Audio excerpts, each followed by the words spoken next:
Ya. Kalau memang ada pertanyaan lagi, monggo, sedapat mungkin saya akan coba menjawab, atau mungkin yang lain. Silakan Mas, silakan. Ya, maju Mas, maju Mbak, monggo. Maju Mbak. Atau saya minta tolong ada yang jalan ke sana pakai wireless, salah satu wireless. Ya ada. Oke, sambil Mbaknya jalan ke sini, mohon izin Mas jalan ke sini, Masnya dulu yang sebelah kiri. Oh ya wes, oke.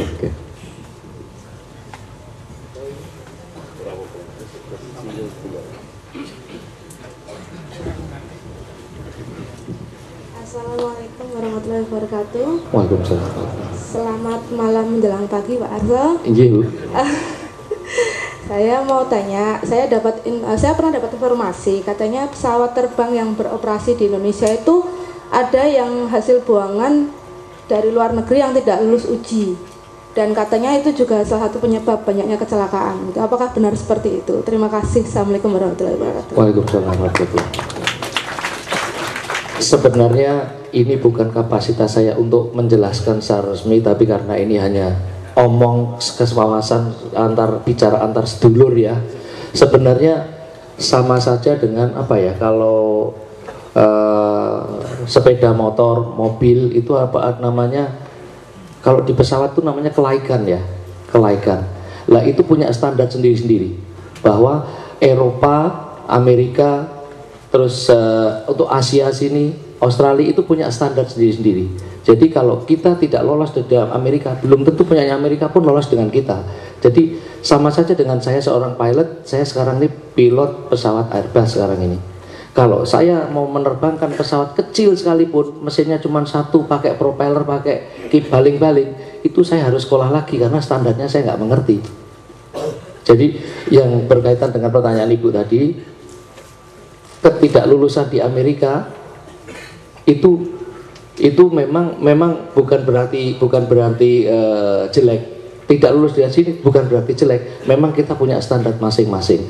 Kalau sekarang pesawat yang dioperasikan hanya untuk di sini, kenapa harus sertifikasi dengan di Amerika? Begitu Bu maksudnya Bu.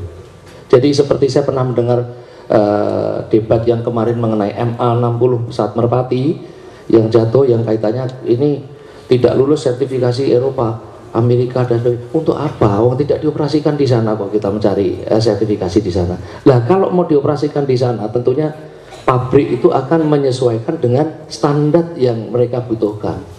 Seperti itu Bu, saya jawab. Yeah. Berarti pertanyaannya bisa dikembangkan ke sini Mas Arso. Yeah. Memang pesawat yang diterbangkan di sini tidak perlu distandarisasi berdasarkan kriteria Eropa atau Amerika. Yeah. Sekarang yang menjadi masalah adalah di Indonesia sendiri, kontrol terhadap kelaikan pesawat itu serius apa enggak, itu masalahnya. Kalau itu saya jadi ikut mengkritik ke kita sendiri, lingkungan kehidupan kami sendiri. Sebenarnya seperti yang Cak Nun bilang tadi, alah Indonesia. Nah di situ ternyata uang sangat berbicara, uang sangat berbicara. Banyak kejadian yang seharusnya mereka itu cek di lapangan, tetapi mereka tidak mau cek di lapangan, hanya didelegasikan ke seseorang, tetapi uang jalannya diambil, terus apa namanya, ya kembalinya ke UUD lagi, ujung-ujungnya duit. Memang itu terjadi, memang itu terjadi. Karena saya pernah mengalami sendiri, waktu saya terbang di Merpati dulu, yang harusnya pesawat saya diinspeksi di Bali, tapi ternyata tidak jadi diinspeksi karena beliaunya tidak datang, hanya ditandatangani oleh kawan saya sendiri karena sudah didelegasikan. Nah itu permainan seperti itu memang masih ada waktu itu, dan mudah-mudahan sekarang sudah berangsur-angsur berkurang karena kritikan-kritikan dari masyarakat sekarang sudah mulai tajam. Gitu. Cukup ya Mbak ya. Saya persilakan Mas yang sebelah kiri ya. Tolong mikrofonnya tadi, wirelessnya.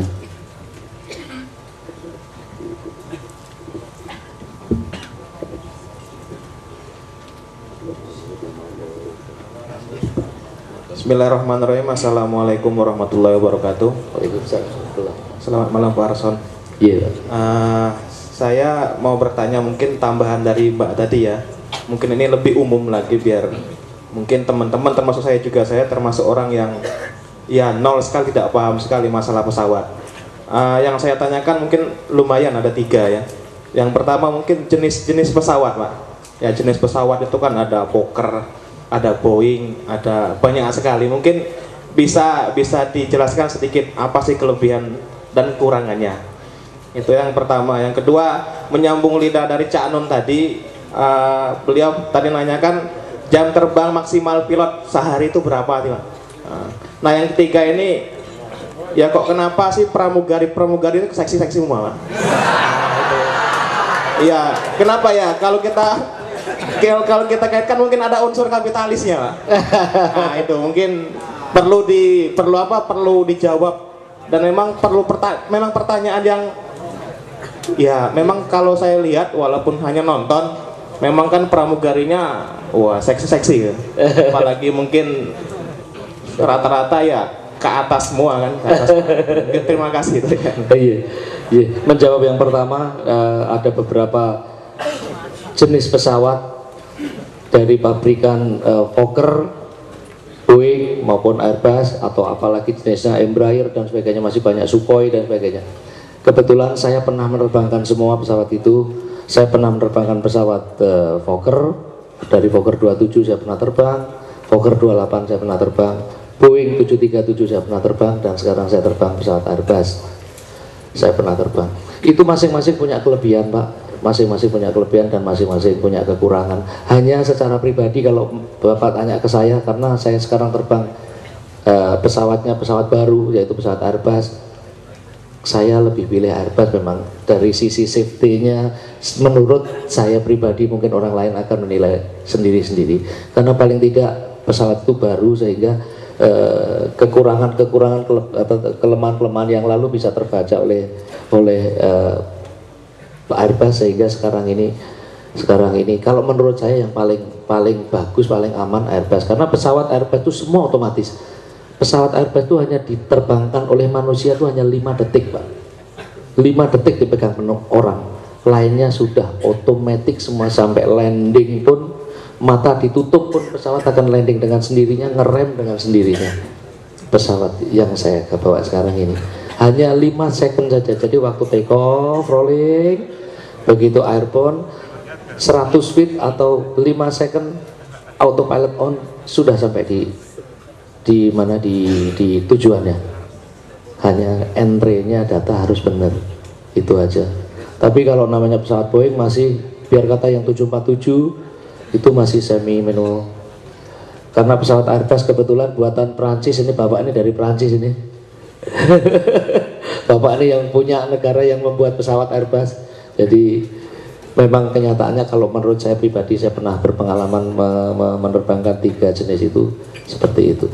Mengenai batas maksimum kerja di Indonesia sama di Malaysia beda Pak. Kalau di Indonesia itu sekarang maksimum 1050 jam setahun. Kalau di sana hanya 1000. Terus dalam 1 bulan di Indonesia hanya 110 jam. Jadi nggak bisa kita terbang 110 terus mentok, ya di bulan ke situ sudah harus libur.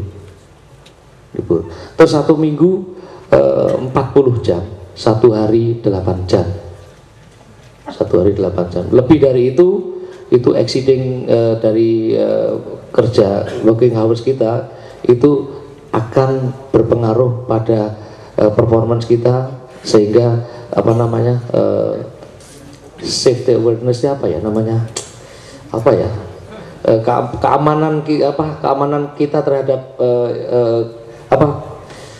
safety awareness apa ya Indonesia aja ya, kesadaran kita untuk mengontrol ini bahaya apa tidaknya itu loh, itu sudah sangat menurun. Jadi makanya itu dibatasi 8 jam itu terkait asuransi. Jadi nanti kalau sampai terjadi kecelakaan melebihi dari kemampuan manusia yang kita selama ini sudah dibatasi, asuransi akan tidak menanggung. Seperti itu Pak. Mengenai yang seksi-seksi itu memang saya yang mengusulkan Pak, saya senang sekali seksi Pak. Ya memang terus terang ini bisikan juga Cak Nun juga sih. Pasti gatal lagi pasti ya. Iya, kata dulu. Gini, saya nambahi. Kui takon seksi itu mergo dhek seneng. Nek ora seneng kan ya ora. Gini, Mas. Kecanggihan Airbus itu misalnya apa saja bahaya terhadap pesawat di udara? Misalnya badai, misalnya kepadatan awan, misalnya cuaca apa-apa segala macam. Terus antisipasi otomatiknya Airbus itu seberapa canggih itu? Kebetulan saya juga bukan marketingnya Airbus, saya juga nggak dibayar Airbus, tetapi memang sentuhan tangan terhadap operasional pesawat itu sangat dikurangi di dalam Airbus, sangat dikurangi karena pabrik mungkin berpikir bahwa komputer jauh lebih presisi, jauh lebih tepat daripada manusia. Bahkan yang namanya mesin mati satu pun itu mereka landing dengan otomatis. Kalau Boeing nggak bisa, nggak boleh. Boeing mesin mati satu harus pilot yang terbangkan. Tetapi kalau Airbus mesin mati satu bisa landing dengan otomatis. Mesin mati semua? Mesin mati. Kalau mesin mati semua kan kita masih ingat di belakang ada yang seksi, Pak. Ya wes, rasanya nyekel kapalnya nyekel mburi wae, Pak. Pasti mau wong kurang pirang detik kabar ya pasti. Jadi kalau di Airbus memang otomatisasinya jauh lebih unggul dibandingkan pesawat Boeing. Tetapi jangan takut, kalau mau naik Boeing nggak usah takut, naik Fokker nggak usah takut, naik wedi, naik bahaya, sing wedi sik dhewe pilote ngono ya. Ini saya tetap memberi teman-teman, tapi ini nyempurnain pertanyaan kita ya. Ben kue terbang itu juga dengan itibak, tidak hanya taklid, gitu ya. Nanti gue dewe rada ngerti sidik-sidik gitu. Dan saya memang sering tanya-tanya sama pilot di kokpit segala macam. Gini loh Mas, misalnya Adam Air tadi kan dia kehilangan navigasi, kemudian dia sempat miring karena tidak pilotnya tidak mengerti persis di mana dan seterusnya. Ketika miring mereka tidak menyadari. Tingkat miring itu berarti dia belok kan gitu. Nah, saya tadi mendengar sampean bercerita kalau Airbus dia punya antisipasi tingkat kemiringan berapa, softwarenya sudah mengantisipasi untuk meluruskan kembali dan seterusnya. Oh iya, iya betul. Kalau kejadian kembali ke Adam Air itu memang, kalau mungkin di sini ada yang sangat paham fisika, jadi komponen lift sama komponen drag itu kalau sama mereka akan level. Tetapi begitu dia miring, pesawat dimiringkan, makanya miring, komponen liftnya jadi pendek. Begini, tadinya begini kan Pak ya? Miringnya berdiri, begitu dimiringkan, kalau ditarik begini kan jadi pendek. Komponen liftnya pendek, komponen dragnya sama, makanya dia akan turun pesawat. Begitu straight level begini, dia miring, pasti pesawat akan turun karena liftnya kurang. Makanya untuk antisipasi yang benar, begitu pesawat miring itu harus diangkat untuk nambahi lift yang hilang tadi. Jadi kalau belok itu sampai diangkat. Nah, itu secara manual. Tetapi kalau Airbus, pesawat Airbus itu mau miringkan begini, kita nggak sadar pada kemiringan tertentu. Kalau pesawat Airbus 67 derajat nggak mau lagi, dibikin nggak mau lagi, mau diapain nggak mau, dia akan balik sendiri. Sama aja, pesawatnya didorong begini, pesawat nuncep begini, kondisinya pesawat Airbus tidak akan mau, akhirnya dia akan merecover. Mbok didorong atau sikil sekalipun dia nggak mau, dia akan naik dengan sendirinya. Safety-nya di sini jauh lebih komplit. Memang begitu. Memang begitu. Jadi keunggulan memang saya pribadi, mungkin yang lain saya kurang mengerti. Jadi kita suatu hari pemerintahan kita sebaiknya software mesin saja, supaya kalau ada korupsi yang keterlaluan akan ada antisipasi otomatis. Selama masih manual kayak sekarang ini, mesti orang malah ditetekin, malah diringkis saya. Saya beri kesempatan terakhir karena kita masih punya banyak narasumber. Waduh. Oke, enggak apa-apa, tapi asal siji-siji dan cak-cek ya Mas. Monggo Mas. Assalamualaikum warahmatullahi wabarakatuh. Nama saya Indra. Ini pengalamannya coba. Saya naik Garuda dari Jogja ke Jakarta. Ini pesawat itu mau take off atau landing itu brok. Saya jadi takut, bro. Terus saya ke Malaysia, Jakarta ke Malaysia naik Mas. Itu take off sama landing itu jadi nggak bersuara. Nah, terus saya Malaysia ke Nagoya, Jepang, itu naik jet, tuh halus ya, landing sama tuh kayak kapal nggak halus ya. Itu apa Pak bedanya tuh? Makasih. Baik, Mas Indra, sebenarnya pertanyaan ini kurang lengkap buat saya karena ini take off di mana, di Indonesianya di mana? Karena sebenarnya yang perlu Mas Indra ketahui bahwa landasan itu di Soekarno-Hatta. Jadi begini, landasan itu ada yang rata, ada yang nggak rata. Terus shock breaker pesawat sama dengan sepeda motor jenengan. Ada yang tahu-tahu dok itu ada, tapi ada yang sealnya masih bagus, ya nggak pas mental itu loh Pak. Karena landasan itu di tengah ada namanya runway center line, di tengah itu ada roda ada center line putih itu Pak, putih itu kalau kita lihat siang, tapi kalau malam ada mata kucing. Mata kucing itu lampu itu loh Pak, kalau malam nyala itu. Nah itu kalau malam kita ikuti di tengah, akhirnya roda itu akan nabrak dorok gitu. Nah itu terkait dengan shock breakernya tadi. Kalau shock breakernya sealnya masih bagus, itu nggak bunyi.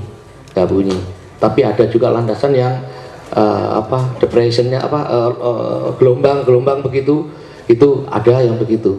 Tetapi sebenarnya itu tidak perlu ditakutkan, tidak apa-apa itu. Sama dok itu. Anak neng di kan itu terjadi di Indonesia. Dan aku soalnya no jin nerok dororane, dan neng luar negeri no jin. Neng gini, tapi rasa wedi kancamu dhewe ya. Ya. Oke Mas, silakan Mas. Tenang Mas. Mas, tolong mic-nya ke belakang ya.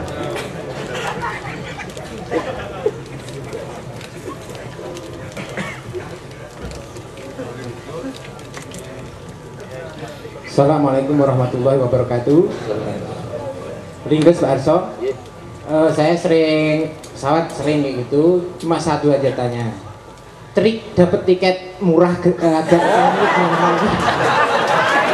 sering kita naik ke Pauk Calo dan sebagainya gitu, atau harinya dan sebagainya itu. Bagaimana sih bisa minimal standar gitu? Cukup sekian. Itu yang saya tahu cukup canggih menjawab itu Mbak Via itu. Mbak Via sangat menguasai soal itu. Moga Mas Sarja. Wah, kalau terkait dengan tiket saya kurang mengerti Pak. Saya benar-benar kurang mengerti. Tetapi kalau yang terkait dengan promosi, yang terkait mungkin pernah dengar, wah nek Asia kok enek sing neng harga kok cuman 100.000 atau 200.000. Bahkan ada yang hanya 1 ringgit untuk penerbangan internasional. Itu adalah teknik dagang dari suatu perusahaan. Dan mereka sebelum dilempar ke pasar, diumumkan di media, biasanya dilempar dulu ke karyawan. Jadi rebutannya akan lebih sedikit. Kalau memang Bapak mau informasi lebih awal sehingga rebutannya kesempatannya, kansnya lebih gede, nanti saya informasikan. Ya, seperti kemarin istri saya ke Bangkok cuman dapat harga 1 ringgit. Terus ke Phuket kemarin 0 rupiah. Seperti itu. Memang itu trik dagang, tetapi itu ada dan real, bener-bener ada. Itu sebelum dilempar, itu biasanya rebutan di komputer itu sampai ada yang di warnet rebutan nggak dapat. Itu karena sudah dilempar ke media massa sehingga rebutannya banyak. Nah sebelum ke situ biasanya ke perusahaan ke dalam dulu baru nanti ke. Kalau memang ada yang berminat, kirim pin BlackBerry Anda, nanti saya. Sekedar. Jadi Pak Arso ki ngerti ning ora pengalaman. Urusan tiket murah ora tau bayar Pak Arso. Iya. Gini, karena Mbak Via itu mau ke Brazil, pertengahan September itu memang dia sedang ngelirik-ngelirik gitu ya, tiketing sing rada murah. Nanti biar saya sambungkan nanti gitu. Mungkin yang terakhir sekali saya pengen ingatkan ke saudara-saudara saya di sini, seperti yang di awal pembukaan tadi, bahwa kami bersedia dan kami menyediakan diri saya untuk membantu kalau memang ada keluarga-keluarga yang di Malaysia, sehingga yang perlu bantuan di sana segera mungkin kasih tahu saya, insya Allah saya akan coba membantu. Nomor telepon saya, catat mas, sama PIN nih mas, PIN. Nomor telepon saya yang Indonesia 085 6308 6308. Sudah Pak ya? Jadi saya ulang, 085 6308 6308. Itu yang nomor Indonesia. Ini bojoku ngoyak-ngoyak mulih terus dari tadi. Terus yang nomor saya di sana plus 60 16 9 piro ya, biasanya nganggo bahasa Inggris jadi lali aku. 016-901-2709. Aku lali Pak, Zero saya aku biasanya 016-901-2709. Coba aku nang Indonesia kira untuk bingung aku.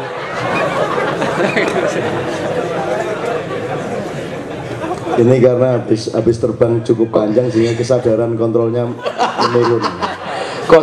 Jadi plus ya, kalau pakai handphone plus 60 16 901 2709. SMS nanti saya telepon balik. Yang nomor telepon saya yang Malaysia ini hidup 24 jam. Ya. Pokoknya SMS salah satu nomor itu nanti saya telepon balik. Ya Pak ya. Ya, jadi saya rasa cukup begitu. Insya Allah kita bisa saling membantu. Insya Allah kita bisa ketemu lagi di lain kesempatan. Wassalamualaikum warahmatullahi wabarakatuh. Sembah nuwun Mas Arso harus, karena dia kesempatan pulang ke Solo sangat sedikit dan pasti harus ada upacara-upacara ritual dengan keluarga, maka kita harus ridho dan kita berterima kasih kepada beliau sampai membuka nomor handphonenya kedua-duanya supaya suatu hari kalau Anda membutuhkan untuk kebaikan-kebaikan, beliau akan membuka pintu. Matur nuwun sangat. Sekarang monggo saya persilahkan, kalau memang harus segera balik ke Solo, kami akan meneruskan sampai sahur nanti. Mereka pasti berharap ada sahur di sini dan kita biarkan sampai tidak sahur gitu kan. Di menel makanya wong semene kae Mas Arso. Tapi kalau mau di sini alhamdulillah barang 10-20 menit lagi tidak ada masalah. Kita saksikan Mas Jemet sama teman sekarang. Tepuk tangan semuanya. Tolong Quran Ramli Kemulan disingkirkan supaya dijauhkan dari orang kafir.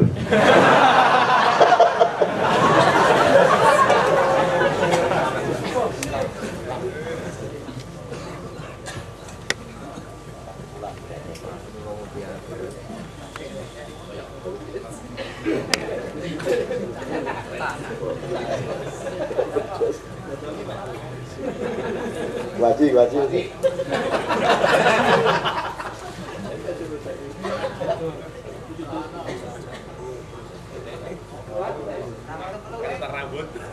Asik.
Oke, tepuk tangan semua teman-teman sekalian.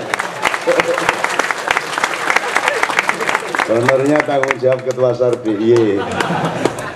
Teman-teman sekalian, ide Jemek tadi itu meskipun dia tidak mempersiapkan dan tidak latihan, tapi ketika bendera diturunkan itu kan terus jebul Indonesia Raya cilik banget ya loh, mengsemine ya loh. Gitu. Terus dia telan, dia olah, baru dia kibarkan lagi gendera wis gede meneh. Itu kan karepe Mas Jemek kan. Jadi dia kata yang mungkin ya ide ini ya bener, lumayan lah, lumayan. Untuk honor sebatang rokok lumayan lah. Oke teman-teman sekalian, kita dengarkan sekarang. Kita Mas Seno, saya mohon bersabar. Mudah-mudahan bendera yang tinggal sepotong kecil kemudian diolah oleh kita semua menjadi bendera besar lagi yang gagah tapi santun, itu mudah-mudahan merupakan doanya Mas Jemek karena dia agamanya tidak jelas. Maka caranya berdoa dengan pantomim seperti itu. Sekarang sebelum saya minta kepada Mas Anies, saya minta Mbak Via membawakan Bang Bang Wetan. Mudah-mudahan matahari muncul dari timur demi kemaslahatan dan terkabulnya doa-doa kita semua untuk memperbaiki Republik Nusantara Raya. Amin ya rabbal alamin. Silakan Mbak Novia.